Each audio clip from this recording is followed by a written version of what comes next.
सम्पूर्ण आदरणीय सम्मानीय जीवहरूमा मलाई खासै बोल्न त आउँदैन अनि राजनीतिको बारेमा नि मलाई खासै केही पनि थाहा छैन। त्यही पनि आज नेपालीको नाताले एक दुई कुरा बोल्न मन लाग्यो। जुन अहिले भइरहेको टिप्पणीहरू छ नि, हामी नेपालीको कमजोरी भनेको के छ भने एकैचोटि आवेगमा आइदिने, आक्रोश भइदिने, तर त्यो कुरा के हो भनेर बुझ्नतिर नलाग्ने, यो कुराले कति असर पर्छ भन्ने कुरातिर पनि हामी लाग्दैनौँ। अहिले जुन बालेन सरकारले एक शब्द बोल्नुभएको छ त्यसको टिप्पणी बढी भइरहेको छ। तर उहाँले किन बोल्नुभयो? केही सोचेर त बोल्नुभएको होला, केही देखेर त बोल्नुभएको होला। तर हामी के गरिरहेको छौँ? आक्रोशमा आएर उहाँलाई गाली गरिरहेको छौँ। तर उहाँलाई हामी समय पनि दिइरहेका छैनौँ। उहाँले के गर्न लाग्नु भएको छ त्यो हेर्नतिर पनि लागिरहेको छैनौँ। अनि उहाँले के बोल्नुभएको छ तपाईँहरूले ध्यान पनि दिइरहनु भएको छैन। उहाँले दोष दुवैतर्फलाई लगाउनु भएको छ, गल्ती दुवैबाट भएको छ र हामी एकै ठाउँमा बसेर यसको समाधान गर्छौँ। तर झैझगडा हामी एकअर्कासँग विरोध गर्न चाहँदैनौँ भन्नुभएको छ। उहाँले पक्कै त केही सोच्नु भएको छ। हिजो हामीले जिताएर, हामीले नै विश्वास गराएर भगवान स्वरूप मानेर उहाँलाई पठाएको हौँ नि।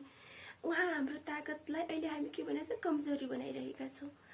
कुनै पनि चिजहरूमा कहिलेकाहीँ कमी कमजोरी हुन सक्छ। त्यो कमी कमजोरीलाई हामीले के गर्नुपर्छ? ताकत बनाइदिनुपर्छ। तर हामी के गरिरहेका छौँ? ताकतलाई पनि लडाउने गरिरहनु भएको छ। किन भन्दा उहाँले केही सोचेर केही गर्छु भनेर त जानुभएको, देश बनाउँछु भनेर जानुभएको छ। देश बिगार्न त पक्कै जानुभएको होइन नि।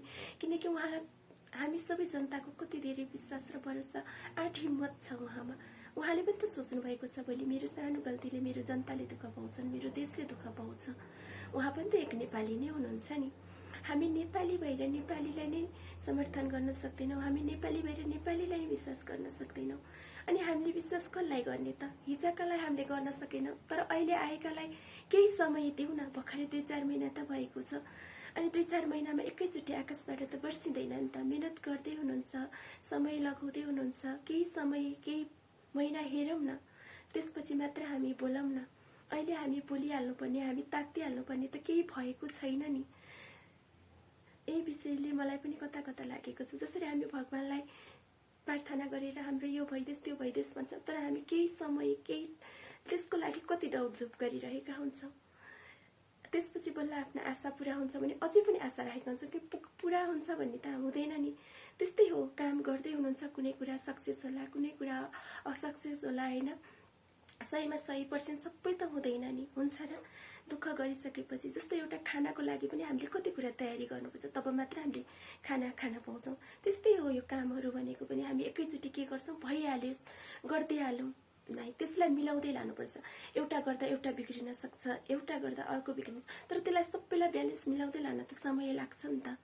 त्यसैले म यही भन्न चाहन्छु कि पहिला केही समय दियौँ, केही समय हेरौँ, त्यसपछि मात्र बोलौँ।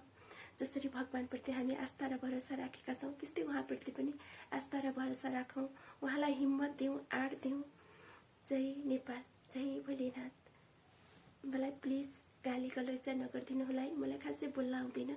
मैले बोलेकोमा गल्ती भएको भए क्षमा प्रार्थना माग्छु, क्षमा गरिदिनु होला।